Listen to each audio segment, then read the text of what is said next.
mo sa'kin. Di katangkatang at gwapo lamang sa dilim,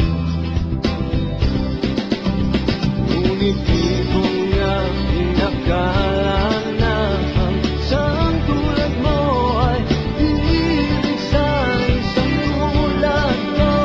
Akala ko hanggang panaginip ka lang.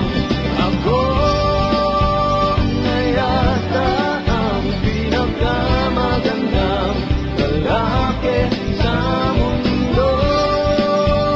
Sa piling mo pagkasama kita, iba ang basta. Ako na yata ang pinakamagandang lalaki sa mundo.